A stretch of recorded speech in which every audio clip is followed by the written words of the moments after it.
10 साल पहले जब मैंने जर्मनी जाने का इरादा किया तो हौसले बहुत ज़्यादा बुलंद थे और उम्र उतनी ही कम, तकरीबन 18 से 19 साल।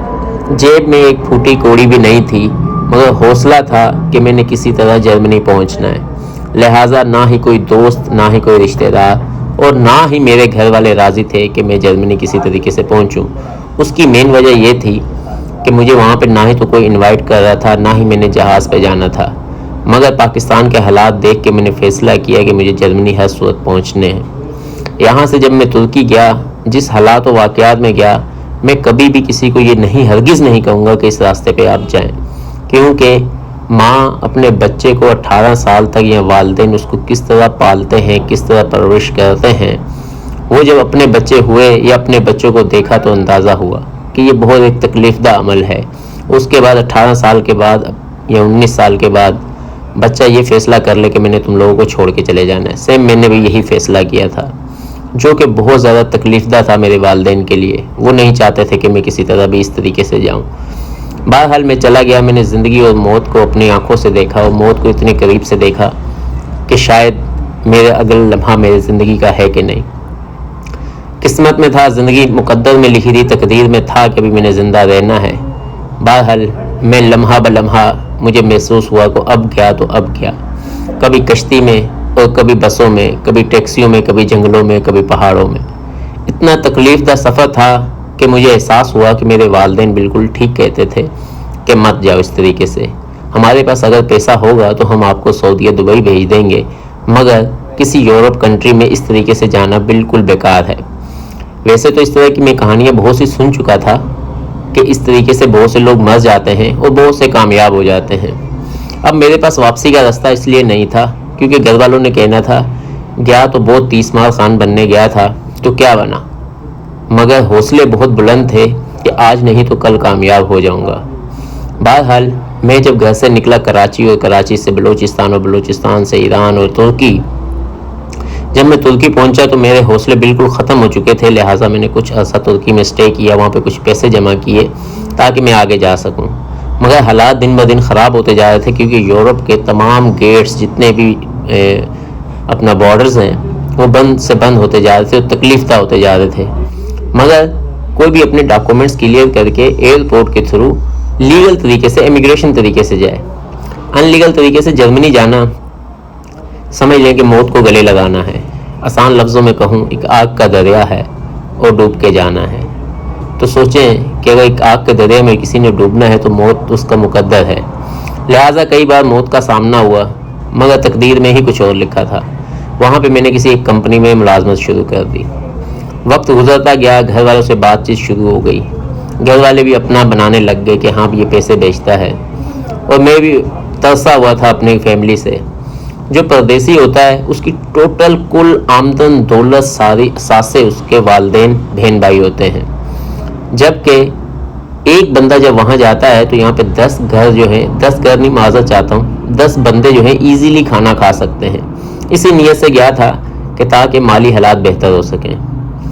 खैर अल्लाह अल्लाह करके मैं जर्मनी पहुँच गया। वहाँ पे जाके कुछ ऐसा काम किया तो पता चला यहाँ पे डॉक्यूमेंट्स नहीं बनेंगे।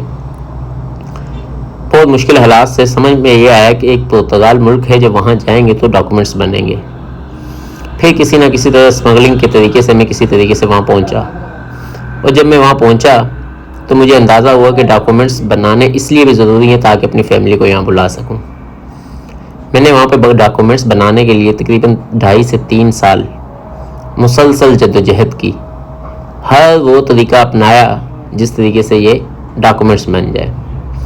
आज 10 साल के बाद जब मैं पाकिस्तान वापस आने लगा तो घर वाले के दिलों की धड़कनें इसलिए तेज़ थीं, आँखों में इस तरह आबशारें हो रही थीं, क्योंकि पिछले 3 साल से मैं मुसलसल उन्हें कह रहा था कि मैं आज आ रहा हूँ, कल आ रहा हूँ, आज आ रहा हूँ, कल आ रहा हूँ, अगले हफ्ते, अगले महीने। मगर किस्मत में नहीं था, लिहाजा कुछ समझ में नहीं आ रहा था कि कब कहाँ क्या हो जाए। लिहाजा जब मेरे डॉक्यूमेंट्स बने तो अगले ही हफ्ते मैंने सोचा कि मैं पाकिस्तान का विज़िट करूं। मैंने पाकिस्तान जब आया तो आप देख सकते हैं कि मेरे घर वालों का रिएक्शन क्या है, मेरे ख़ानदान का रिएक्शन क्या है, मेरे मोहल्ले वालों का क्या रिएक्शन है। ان کی نظر میں ایک ہیرو کی حیثیت رکھتا ہوں گا، مگر سچ بتاؤں تو میں ایک زیرو لیول پہ آیا ہوں۔ اس کی کیا وجہ ہے؟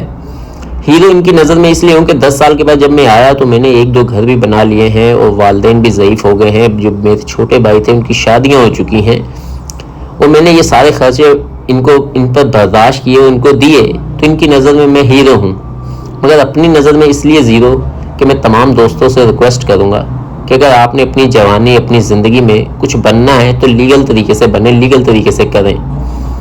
کبھی بھی اپنے والدین کو یا اپنے بہن بھائیوں کو ہرگز نہ چھوڑ کے جائیں کہ آپ کو پتہ نہ لگے کہ لمحہ اگلا آپ کی موت آپ کو بلا رہی ہو، وہ ساری زندگی آپ کے لیے یاد میں پاگل ہوتے رہیں یا پریشان ہوتے رہیں۔ یہ میری زندگی کا بہت ہی خوشی کا دن تھا۔ ڈاکومنٹس ملنے سے بھی زیادہ خوشی کا دن یہ تھا کہ جب میں اپنے والدین کو ہنسی خوشی اور ماشاءاللہ صحت مند دیکھ رہا تھا۔ اللہ کرے تمام دوستوں کے والدین جتنے بھی ہیں ہنسی خوشی اور صحت مند رہیں، آمین۔ اے فڑا ویڈیو وچ نو اشتیاق نو آئیو پھر اے بعد چ لانے گڈی بعد۔ اچھا میں بند کر داں؟ ہاں گڈی بند کر تو یار اے تو میں لانا۔ بڑا مہنگا فل لے آیا ہیں ساما گجر بھائی لگا دین اشتیاق گجر نو۔ اشتیاق بھائی لکھا بھائی میری بنانی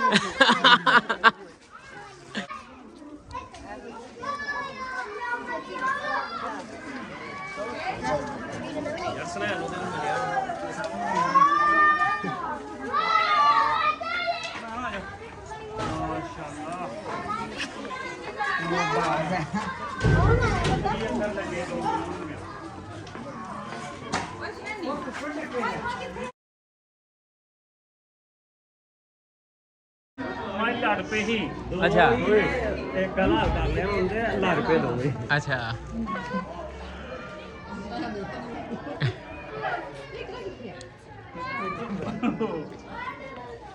چل دے آزاد کر دو نہیں دے دے ہن کسے